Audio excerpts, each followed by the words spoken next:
Hola, esta vez en Al que quiera oír nos acompaña Laura Vilches, legisladora del PTS. Gracias Laura por atenderme. ¿Cómo estás? Gracias a vos. Bueno, arranquemos. La primera pregunta, bueno, ¿cómo ves el alcance de la marcha, de la masiva marcha de ayer, o de las marchas de ayer, ya que fueron en muchos puntos de Argentina, en base al resultado que se espera a nivel político? O sea, si el gobierno de una vez por todas abrirá los ojos después de, digamos ya, o sea, entre todos los lugares seguramente hemos llegado a millones. Sí, bueno, se calcula, no sé, creo que el cálculo, la estimación que se hacía ayer era de más de 200.000 personas movilizadas en todo el país. La marcha de acá fue realmente masiva, más de 30.000 personas. Creo que lo que tuvo de importante es que, a pesar de que venimos insistiendo en este reclamo, y que frente a esa insistencia en el reclamo de que no queremos más muertas por femicidios, los gobiernos siguen haciendo oídos sordos. Siguen haciendo oídos sordos, y no sé si se va a modificar en esta ocasión, porque esencialmente lo que estamos pidiendo es una ley de emergencia contra la violencia machista. Una ley de emergencia que consiste en que tiene que haber refugios para las mujeres que son víctimas, que esos refugios que son transitorios sean en cantidad para la dimensión del problema que se manifiesta cotidianamente. En Córdoba, por ejemplo, por dar una cifra, hay solamente 2 refugios en la capital que tienen 30 camas para el nivel de denuncias que tenemos. Y si eso lo comparamos con el interior, que es de donde provienen la mayoría de las 17 víctimas que tuvimos en 2016 y que tenemos que lamentar, es porque evidentemente el Estado no está respondiendo a una demanda de ayuda y asistencia para las mujeres que quieren salir de esa situación de violencia. Entonces, la ley de emergencia requiere que haya refugios, requiere que los subsidios que se provean a las mujeres en situación de violencia no sean la migaja o la miseria que ofrece el gobierno provincial, que es de 3.000 pesos. Nosotros estamos exigiendo un subsidio igual a la canasta básica familiar, porque una mujer que tiene que salir de la situación de violencia no puede hacer nada con 3.000 pesos. Es evidente. Ni con 3.000 pesos, ni con 5.000 pesos para un alquiler que le va a alcanzar para 3 meses, que es eso lo que está sucediendo, como denuncian las personas que van a pedir esa asistencia y dicen, me dieron un alquiler para 3 meses. Sí, obviamente, si no se vuelve constantemente a la misma situación. Es evidente, entonces hay un recrudecimiento también de la violencia, yo creo que porque en lugar de escucharnos los gobiernos, el gobierno nacional y el gobierno provincial, lo que hacen es alentar la expectativa, porque para pauta publicitaria sí que gastan millones, pero cuando las mujeres van a pedir esa asistencia no existe o es completamente insuficiente. Entonces la mujer queda más desamparada que antes. ¿Por qué? Porque se animó a denunciar, porque se animó a salir del círculo, y cuando se encuentra con que nadie la ayuda, vuelve y esa violencia también recrudece. Nosotros venimos denunciando ya que la política del gobierno es casi criminal. Es casi criminal porque son responsables, y esto lo señaló la movilización de ayer, no solo en Córdoba, sino en todo el país. El gobierno y el Estado son responsables de que las mujeres sigan muriendo por las consecuencias de la violencia machista. Entonces, claro que las expectativas que teníamos ayer eran enormes, porque la bronca es enorme, realmente, porque además venimos haciendo un esfuerzo y un gran trabajo de organización, las mujeres que participamos y de la organización de esta marcha, que venimos de un encuentro de mujeres nacional que fue masivo en la ciudad de Rosario, donde nos juntamos alrededor de 70.000 mujeres para debatir, para discutir, para intercambiar y para exigir a los gobiernos las medidas que estamos pidiendo. Y ese sigue siendo nuestro camino, porque la verdad es que estos gobiernos no dan para que depositemos en ellos ninguna confianza. Les seguimos exigiendo, obviamente, pero no vamos a esperar que sean ellos los que nos den la respuesta, y por eso nos seguimos organizando.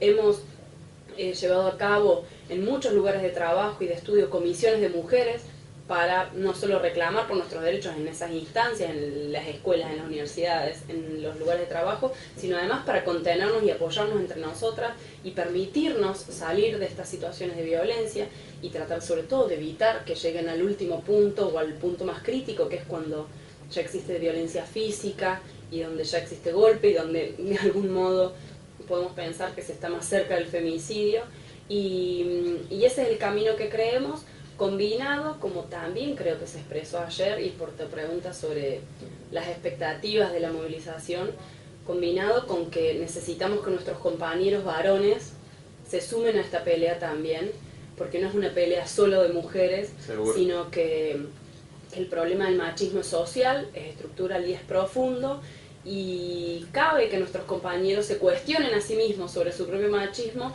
pero sobre todo una parte central de ese cuestionamiento tiene que ver con acompañar nuestros reclamos cuando nosotros nos ponemos al frente, que creo que es lo que viene sucediendo, y eso es un elemento muy alentador cuando se combina además con las herramientas que tenemos los trabajadores y los sectores populares, que es el paro y la huelga, que es lo que se dio ayer en muchos lugares de trabajo, porque no fue solo una movilización, fue una organización en cada dependencia, en cada centro donde nosotros estamos cotidianamente, que son esos lugares de trabajo. Entonces hubo paro, por ejemplo, por darte solo algunos ejemplos, que impulsamos además desde nuestra agrupación, desde Pan y Rosas y desde el PTS. En la fábrica PepsiCo Snacks, de la alimentación. En CRAF, donde pararon las mujeres junto con los compañeros. Paró el subte, hubo paro en el hospital, el subte de la Ciudad de Buenos Aires. Sí. Paró el hospital Castro Rendón por 24 horas en Neuquén. Hubo paro en dependencias como la ANSES también, aunque fue de una hora, en la ciudad de Rosario, en Santa Fe. Hubo paro en escuelas y hospitales en general, algunos durante una hora, que es una de las consignas.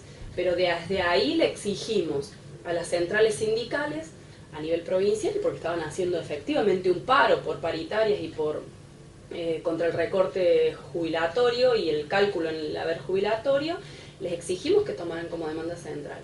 Y a nivel nacional, a la CGT y a la CTA, que salvo un saludo testimonial, no llamaron a parar cuando somos más de la mitad de la clase trabajadora. Seguro. Las mujeres somos la mitad de la clase trabajadora. Entonces nosotros creemos que esa exigencia estuvo muy bien y que ese es el camino que tenemos, porque es lo que nos permitió organizarnos en los lugares donde estamos cotidianamente y ejercer nuestra fuerza no solo con la movilización, sino con los métodos de la clase trabajadora, que son los que históricamente han permitido conquistar también derechos. Perfecto. Bueno, la segunda pregunta, o sea, las preguntas que siguen, si bien están relacionadas un poco con todo lo que me acabas de comentar recién, pero para ir un poquito más en concreto a cada punto. ¿Consideras que la solución al problema es político o es social? Yo desde mi punto de vista no creo que haya una solución realmente desde la estructura política, a no ser que un bloque de izquierda llegara al poder. O sea, básicamente ustedes son los que están siempre al frente de todos estos reclamos. O sea, no... Mira, yo creo que lo social no deja de ser político. Creo que lo que pasa es que ahí pones en discusión qué tipo de política, ¿no? Esto que vos señalás, la de la izquierda. Y yo creo que realmente lo que hay que cambiar para ir hasta el final en resolver problemas como este, como el de la violencia machista y como el del machismo, es que hay que cambiar una estructura social, y para eso es necesario que quienes consideramos que hay que cambiar esa estructura social nos organicemos políticamente. Yo no creo que porque la izquierda, en términos como está concebido actualmente el sistema político, llegando al poder y haciéndose del poder de este Estado, pueda transformar. Porque este Estado no es solamente el gobierno. Este Estado es la justicia, este Estado es las bancas y las legislaturas, este Seguro. Estado es las instituciones con las que se alía la propia justicia, el poder político, el poder legislativo, como las instituciones eclesiásticas, como la Iglesia Católica en particular en nuestro país, que tiene un peso preponderante en la vida política, y si lo vemos al Papa interviniendo semana a semana sobre la política argentina, te das cuenta de que llega hasta Roma la intervención política, ¿no? La Iglesia, bueno, Argentina realmente es un país muy dependiente de sus decisiones, pero tiene mucho poder a nivel global. A nivel global, claramente. Que es una de las instituciones que más poder tiene. Exactamente, entonces, en ese sentido nosotros creemos que lo que hay que hacer es transformar radicalmente la sociedad y sentar el funcionamiento social y por lo tanto la organización que se va a dar esa sociedad sobre nuevas bases. Nosotros apostamos claramente a la organización realmente democrática, concebida por unidades de producción, es decir, por fábricas, por hospitales, por escuelas, porque entendemos que ahí está no solo el conocimiento de las problemáticas que hay que transformar, sino también cuáles son las salidas y las respuestas, o desde donde se pueden elaborar democrática y colectivamente las salidas y las respuestas, y que eso es lo que nos va a permitir transformar radicalmente la sociedad. Y desde ya que nosotros entendemos ese proceso como un proceso de organización permanente, continua, y que en algún momento va a significar un cambio revolucionario, va a implicar un cambio revolucionario. Desde ese punto de vista, apostamos desde las bancas, inclusive, y este es el planteo del PTS, desde las bancas, a que esa organización esté apoyada, haya colaboración desde estos nuevos lugares de lucha que tiene la izquierda, que son los parlamentos, justamente, por un lado, para desenmascarar qué es este sistema político. Si vos ves esta legislatura, acá no se votan leyes que no sean las del oficialismo. Seguro, ya se van para 20 años. Claro. Entonces, vos te das cuenta que el gobierno es uno, que tiene mayoría en bancas, y si no tiene mayoría, tiene aliados. ¿Por qué? Porque el que no es oficialismo provincial es oficialismo nacional. Nos enteramos en estos días, ayer, si mal no recuerdo, que Schiaretti se dice que Schiaretti sería el vice de Macri. Entonces, la legislatura tiene oficialismo en todos los niveles, y evidentemente eso va a hacer que los intereses de las legislaturas también tengan que ver con los proyectos del oficialismo provincial o nacional, en tanto benefician a los intereses que esos oficialismos están defendiendo.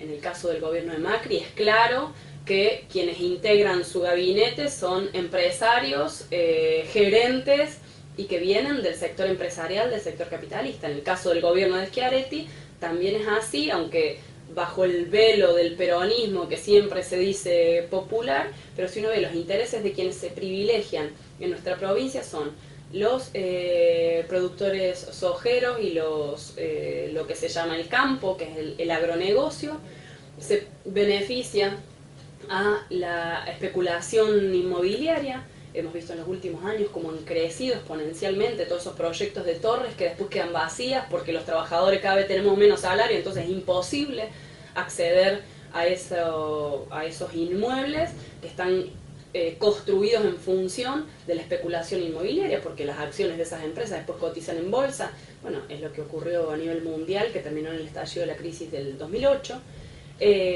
Y después los otros sectores, que son las grandes multinacionales que están en Córdoba, como las automotrices. Entonces, es evidente que, si lo pensamos inclusive por las problemáticas de las que charlábamos recién, que si los gobiernos, como el de Macri, como el de Schiaretti, bueno, el de Macri viene de votar, digo, la ley de blanqueo que beneficia a los evasores impositivos, le pagó los fondos buitres, produjo una devaluación que atacó directamente al salario. Básicamente un gobierno que responde a los intereses capitalistas globalizados, o sea, no es otra cosa el gobierno. Entonces, de Macri. Evidentemente, los recursos que tiene el Estado y que son los que provienen de que todos los trabajadores y la mayoría de los sectores populares pagamos los impuestos, de hecho el tarifazo fue en ese sentido también, están destinados a sostener a sus capitalistas amigos o a aquellos que defienden. Obvio que no va a estar en la prioridad de los gobiernos construir refugios, dar subsidios, igual de canasta básica familiar, tener personal bien pago y no como las trabajadoras de la Dirección de Violencia y del Polo de la Mujer acá, que cobran 6.000 pesos. Entonces es evidente que los intereses que privilegian esos gobiernos no son los de la mayoría de la población trabajadora, de la juventud y de las mujeres, que en definitiva somos quienes producimos la riqueza social, y que este Estado, con sus impuestos y con todas sus instituciones, así como los gobiernos, destinan a los capitalistas. Seguro. Yo he estado viendo, por ejemplo, últimamente sobre este tema en España. Es un lugar donde están haciendo mucho en base a, porque yo lo considero, o sea, de hecho el canal al que quiero ir, o sea, el enfoque principalmente es analizar también las problemáticas a nivel global, porque de hecho la violencia de género es una problemática que existe prácticamente en todo el mundo. En todo el mundo. De hecho, la movilización de ayer llegó a Latinoamérica, hubo réplicas en España. Por eso mismo, y se está haciendo mucho hincapié que si bien también, o sea, logran algo y se lo cambian desde otro lugar para poder seguir haciendo lo mismo, pero en lo que es la publicidad, en lo que son todo ese tipo de estructuras, yo por ahí considero que obviamente eso se lograría a través de la educación principalmente, pero es muy difícil, o sea, trabajar cuando tenés un programa que más mide en la televisión es una exposición pero aberrante de la mujer, o sea, realmente un programa como el de Tinelli no tendría que salir al aire, o sea, eso es violencia de género al máximo nivel. Acá en Córdoba mismo, o sea, el Lagarto y su equipo, o sea, constantemente, o sea, es una cosa tras otra, o sea, la gente es lo que más mide, y uno lo ve en todos lados, por ejemplo, para dar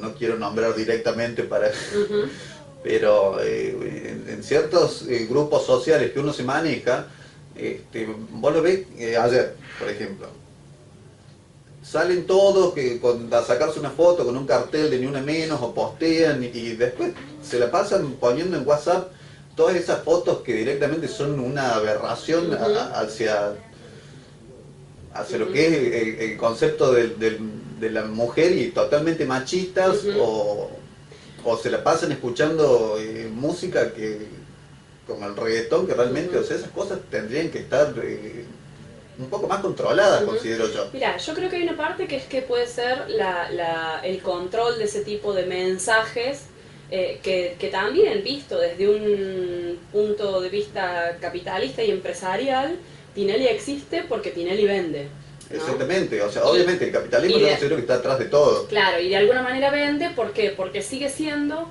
una forma de diversión, una forma de entretenimiento cultural, obviamente fogoneado por los grandes medios que tienen millones de pesos para poner en pauta publicitaria, pero a su vez, porque este otro punto que vos señalabas, que es el problema de la educación, tampoco le interesa al Estado que haya una transformación real desde el punto de vista de la educación y de esto de desandar y desmontar los prejuicios. Inclusive en el gobierno anterior, el gobierno de Cristina y el gobierno kirchnerista, que hay muchos sectores que dicen, bueno, no, pero las leyes de educación o la ley de identidad de género, la ley de matrimonio igualitario se conquistaron y se dieron en ese periodo.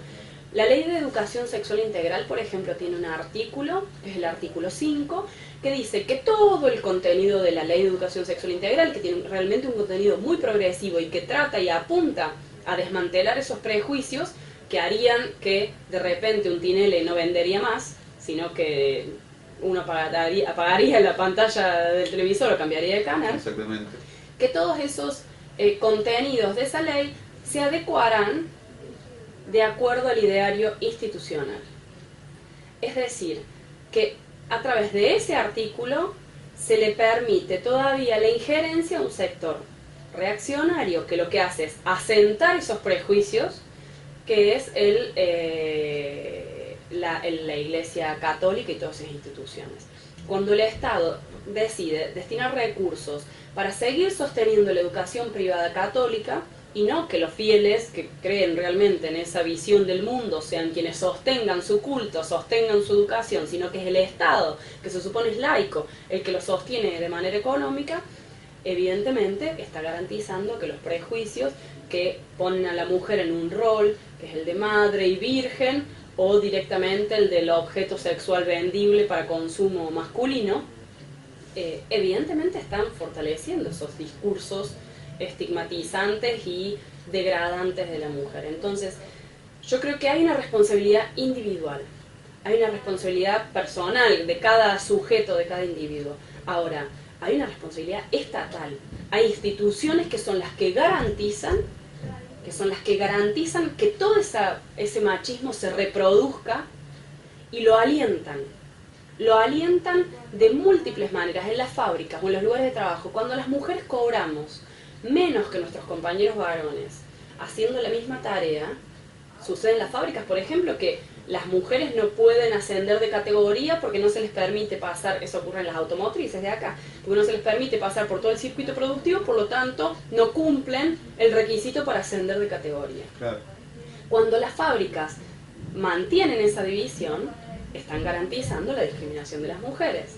Cuando en las fábricas las mujeres y los varones permiten que haya jefes que acosen sexualmente a sus compañeras a cambio de mantener el trabajo, se está avalando socialmente una reproducción de esa discriminación. Ahora, después hay una patronal a la que esa división entre mujeres y hombres le resulta conveniente.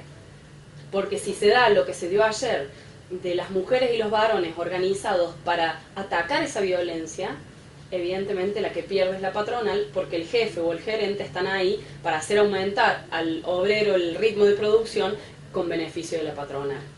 Y le importa, así como le importa muy poco la vida de las mujeres, le importa también muy poco la vida de esos varones explotados que terminan rotos con hernias de disco, con luxaciones, con todo tipo de tendinitis. ¿Por qué? Porque a la vez que explota, también oprime y hace uso de estas divisiones al servicio de su propio interés capitalista. Entonces, yo creo que desde ya, y lo que me parece que es lo que está ocurriendo, es el cuestionamiento individual y más personal de cada sujeto. Pero nosotros tenemos que tener muy en claro que hay instituciones, que son los medios de comunicación, la iglesia, la justicia, los gobiernos y el Estado en su conjunto, que se benefician con esta división entre varones y mujeres, donde las mujeres llevamos la peor parte, porque esta opresión, que si bien no surge con el capitalismo, sino que es milenaria, adquiere una nueva matriz o se readecúa bajo la matriz del sistema capitalista, también para beneficiar a las patronales y a sus gobiernos. Seguro, obviamente, o sea, estoy totalmente de acuerdo, aparte del enfoque, como te decía, del canal, o sea, todas esas responsabilidades son individuales principalmente, y seguramente la iglesia es una de las instituciones más machistas a través de la historia, o sea, ¿no? La iglesia y lamentablemente las religiones en todas partes del mundo, o sea. Bueno, la otra pregunta es, ¿por qué en tantos casos se ve el enfoque de la problemática de violencia de género, que principalmente es una crisis de la clase trabajadora, de la clase obrera? Yo creo que la opresión y el machismo atraviesa todas las clases. La problemática de la opresión de género atraviesa todas las clases. No hace distinciones. Seguro. Y desde ese punto de vista, nosotros entendemos que por eso no es que existe con el capitalismo, sino que lo precede, viene de la historia de la sociedad, de la historia de la humanidad. Bueno, el marxismo plantea una visión particular de cómo se da ese origen de la opresión, y que tiene que ver con la división social del trabajo y la posibilidad de la humanidad de acumular excedente, y cómo eso se va transformando en una herencia a transmitir, y en la monogamia, por ejemplo, que condena a un lugar subordinado a la mujer y al lugar de lo privado, tiene que ver con poder controlar la natalidad y controlar quién va a ser el heredero, que en tanto como la mujer es la que concibe y la que da luz, la única manera de comprobarlo era manteniendo atada a esa mujer, claro, con quien va a ser ese padre que hereda su capital, digamos, no lo llamamos así, pero su herencia. Y esto va a adquirir distintas formas desde el punto de vista histórico.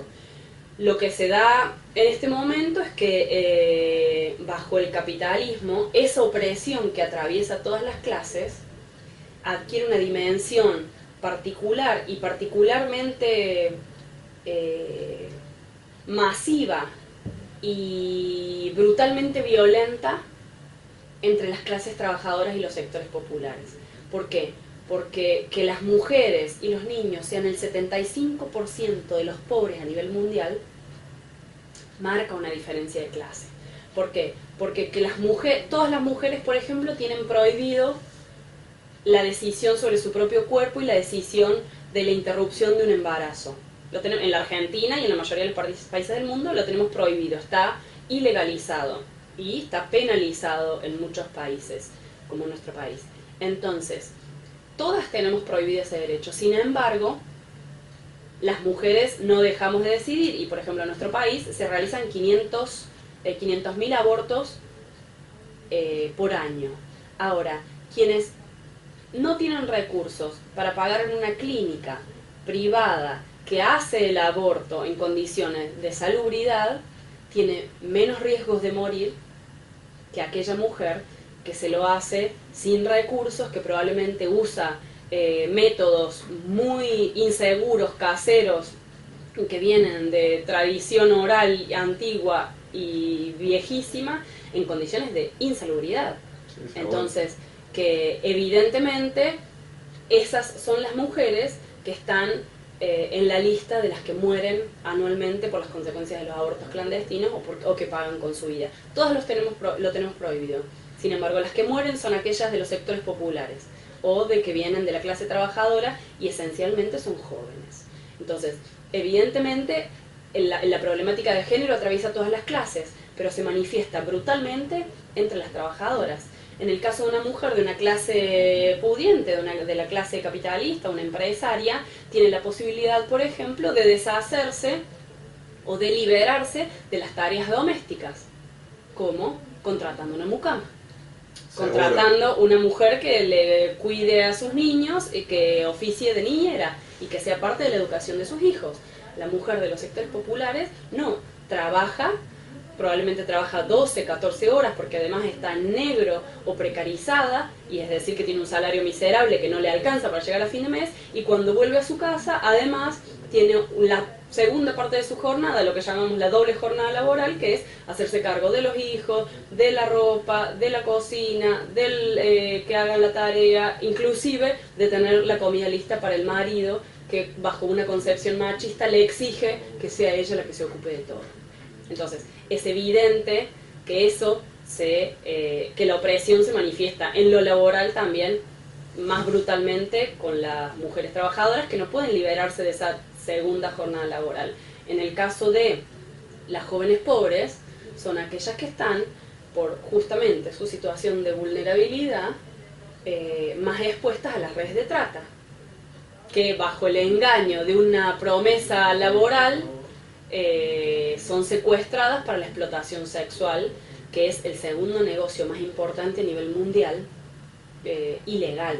Está el narcotráfico, las redes de trata de personas y el tráfico de armas.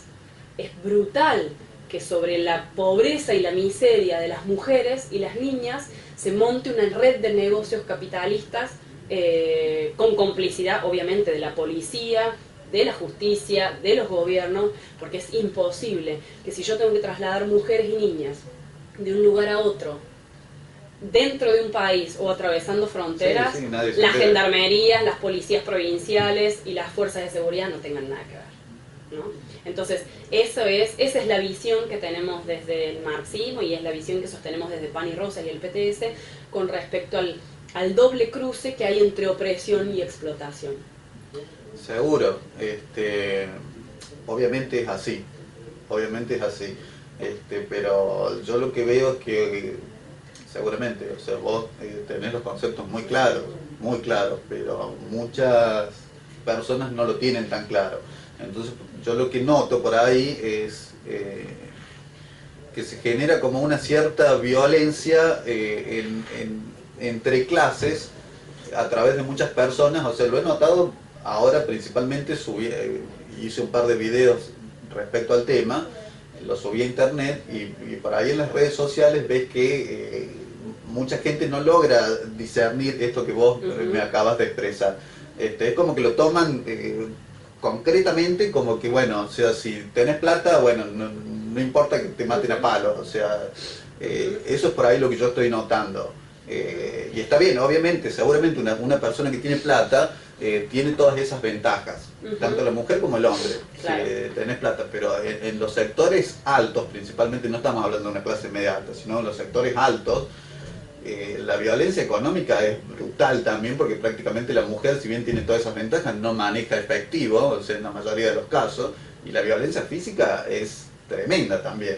De hecho, hasta se ha dado en muchos casos de Sí, hay actrices casos. y cantantes famosas que uno las ve como Pero no solo eso, tenés los casos de María Marta García Belsunce, Sí, sí, sí. el caso de Norita Dalmazo, el caso de esta mujer que vivía en el country y cuando estaba pidiendo el divorcio fue asesinada. Claudia Digo, Schiffer. claro, desde ya que hay que la violencia también se ejerce sobre esas mujeres, eso es claro. El punto es que en todo caso yo a esa mujer le quiero decir que se divorcie de ese varón, que se separe de ese varón y que si realmente quiere cambiar la sociedad se una a la demanda de la mayoría de la sociedad, que es no solo transformar el problema de la violencia machista, sino cambiar las bases de la sociedad, porque es la única manera.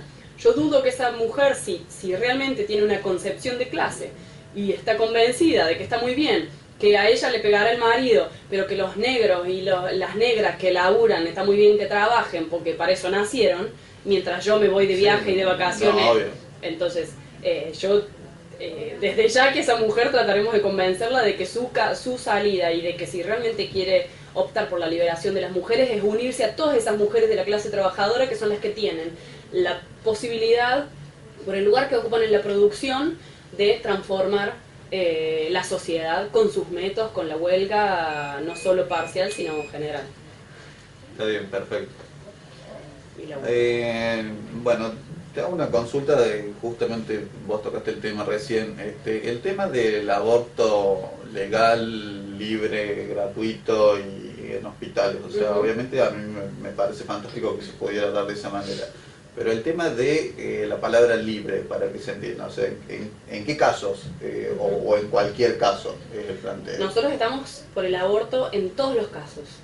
Creemos que hay una decisión inalienable, es decir, que nadie se la puede cuestionar ni obstaculizar a las mujeres, que es la decisión sobre su propio cuerpo.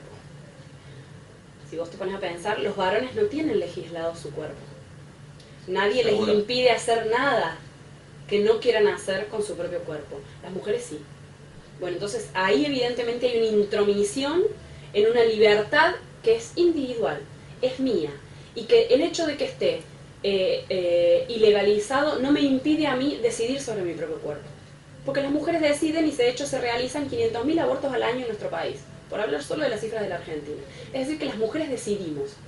El punto es que pagamos con nuestra vida, sobre todo aquella que no tenemos posibilidad de hacer un aborto seguro. Entonces nosotros defendemos el derecho inalienable de las mujeres a decidir cuándo ser madres.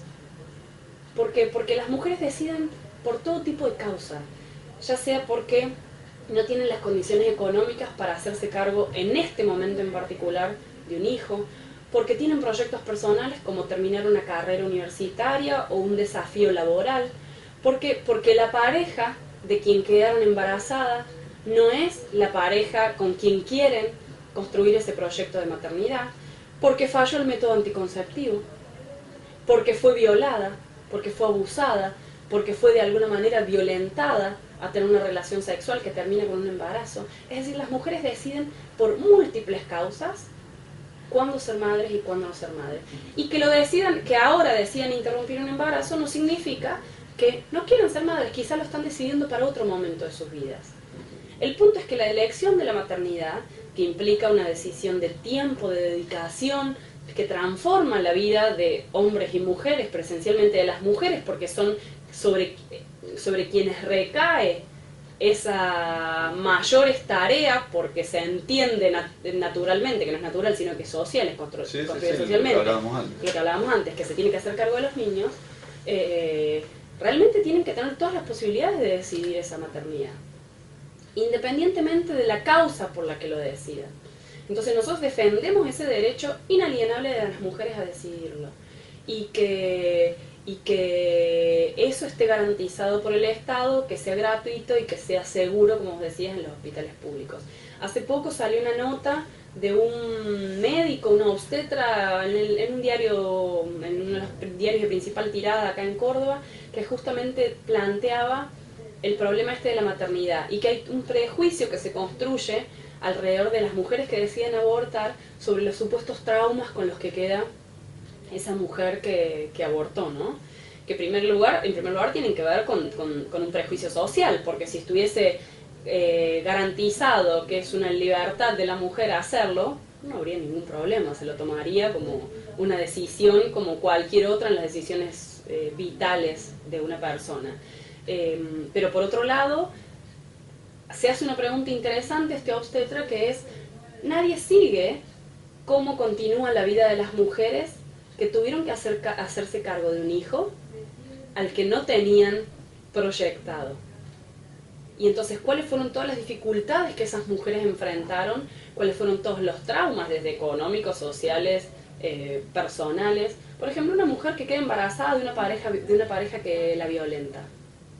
No, seguro. Evidentemente, lo traumático de esa situación, que inclusive no solo puede llegar a costarle la vida a ella, sino a los niños, y que puede significar una violencia que se desate no solo contra ella, sino contra los niños, evidentemente es superior y es aberrante. Entonces, ¿por qué vamos a obligar a una mujer a que sea madre en un momento o en una condición y una situación en la que no lo decide? Y después está, obviamente, como contracara de esta imposibilidad de decidir, todo lo que es el problema de la salud pública, que es esto, que es que las 300 mujeres que mueren al año por las consecuencias de los abortos clandestinos es una cifra equiparable a la cifra de femicidio. Estamos contando alrededor de 300 mujeres asesinadas por la violencia machista femicida en la Argentina. Y hablamos de una cifra igual de abortos clandestinos que terminan en muerte de mujeres jóvenes y pobres. Claro, básicamente duplicando la cifra. Sí, yo considero que por ahí, en todas esas cosas también habría que hacer un cambio en la educación, en los valores y en la responsabilidad. Por eso la consigna... Yo obviamente no estoy de acuerdo con la Iglesia como institución, como ya lo expresé, pero bueno, por ahí seguramente si una mujer falló el método anticonceptivo, si fue abusada, si está en peligro su vida o ciertos factores, me parece bien que se haga un aborto. Desde mi punto de vista personalmente, no creo que sea libre el hecho de por ahí decidir sobre una vida que va a venir. Yo creo que eso debería ser más tocado desde el tema, como te decía, desde los valores, desde la educación y desde obviamente un concepto machista de que la mujer se va a tener que hacer cargo únicamente del hijo. Claro, yo creo que desde ya hay una cuestión, cuando nosotros planteamos aborto legal, seguro y gratuito, viene acompañado de otras dos demandas. Educación sexual para poder decidir con libertad, anticoncepción gratuita para no tener que abortar. Es anticonceptivo, educación para decidir, anticonceptivos para no abortar, aborto legal, seguro y gratuito para no morir. Esas son las tres demandas que planteamos vinculadas al derecho al aborto. Pero con respecto a la libertad, no hay consenso ni científico, ni jurídico, ni desde el punto de vista moral, desde cuándo hay vida en lo que algunos pueden considerar un embrión, o una célula, o lo que va a ser después un feto. Desde el punto de vista científico, no hay consenso. Es decir, que hay distintos criterios para considerar cuándo comienza la vida. Desde el punto de vista jurídico, el derecho individual a la persona existe a partir del nacimiento, que es cuando a vos te registra el Estado y te empieza a considerar un sujeto de derecho, que tiene posibilidad de accionar como sujeto de derecho. De hecho, desde el punto de vista religioso, la Iglesia Católica tiene toda una historia en la que no en todos los momentos consideró que había vida desde la concepción. Siglo XVI y XVII empieza a gestarse esta idea de que hay vida desde la concepción. ¿Por qué? Porque antes primaban las ideas de Santo Tomás, que consideraba que había persona humana, es decir, desde el punto de vista religioso y desde la visión religiosa, a partir de la semana 14-15, cuando supuestamente se unía el alma con ese cuerpo, con esa materia que se había gestado. Es decir, no hay consenso ni científico ni religioso, que tienen que ver aparte con las opiniones personales y las valoraciones personales, sobre desde cuándo hay vida humana. Entonces, mientras tanto, mientras nosotros discutimos algo sobre lo que probablemente no nos pongamos de acuerdo, lo que ocurre es que las mujeres siguen decidiendo y lo que ocurre es que pagan con su vida por esa decisión. Seguro, seguro. No, me parece fantástico, o sea, lo que dijiste de, obviamente, todo el proceso para que no se llegue a eso, porque obviamente, está bien, lo óptimo sería que no tengan que pasar por eso, o sea, que se pueda decidir, Claro. principalmente quedar embarazada o no en el momento oportuno. Bueno, la última pregunta, obviamente el machismo hay que erradicarlo, pero también mucho en las redes sociales, en general, y ayer mismo en la marcha se veía mucho la expresión de un brote del feminismo. O sea, yo ¿En qué sentido? ¿A qué te referís?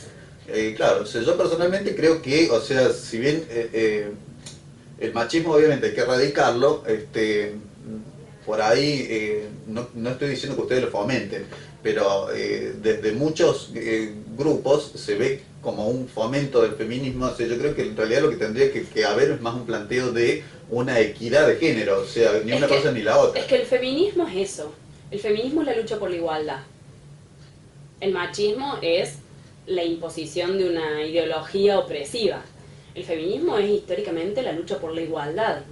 Lo que ha ocurrido, y entiendo yo que son sectores minoritarios que no expresan lo que es un sentimiento social y un fenómeno social profundo de cuestionamiento y de planteo de la igualdad de derechos, es que se malinterpretó y se creyó que bajo la consigna de paro de mujeres, lo que se estaba haciendo era convocar una acción exclusivamente de mujeres, cuando lo que estamos convocando es una acción bajo el nombre de paro de mujeres. De hecho, nosotros planteamos paro de mujeres, paro de todos, es que lo que tenemos que hacer es pelear en común contra el machismo.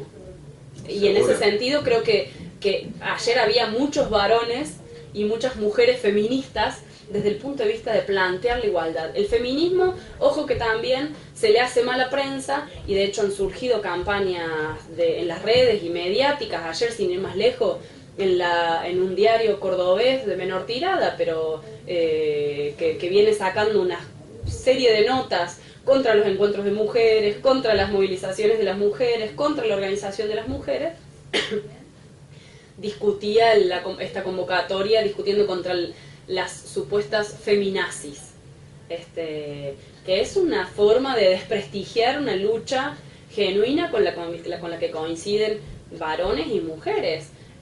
Yo no coincido con las expresiones que plantean de que la lucha de las mujeres es solo una lucha de las mujeres. Creo que la lucha de las mujeres es una lucha en la que las mujeres estamos a la cabeza, porque parte de cuestionarnos nuestros propios prejuicios machistas y tratar de desmontarlos y de tomar acciones de organización y de lucha para pelear contra eso en todos los órdenes de la vida, laborales, en las calles, en la vida privada, o privada entre comillas, ¿no? Sí. Yo estoy con la definición de que todo lo personal es político, entonces lo privado no deja de ser político también. Pero entiendo que esa es la pelea del feminismo, y que el desprestigio que quisieron montar sectores, que es lo que ocurrió también con el encuentro nacional de mujeres en Rosario, tiene que ver con la reacción frente a este proceso de organización que estamos llevando adelante las mujeres y que tiene la compañía de muchos varones, que es un proceso profundo, y que los sectores más retrógrados de la sociedad, no solamente vinculados a la iglesia, sino retrógrados en términos culturales, están reaccionando y quieren desprestigiar esa pelea y esa lucha. Bueno, sinceramente, mejor imposible. O sea, era la respuesta que esperaba. O sea, porque una cosa es que lo digas vos y otra cosa es que lo exprese yo. Realmente creo que es así. O sea, era la respuesta que esperaba. Bueno, Laura, muchísimas gracias por haberme recibido. Muchísimas gracias a vos.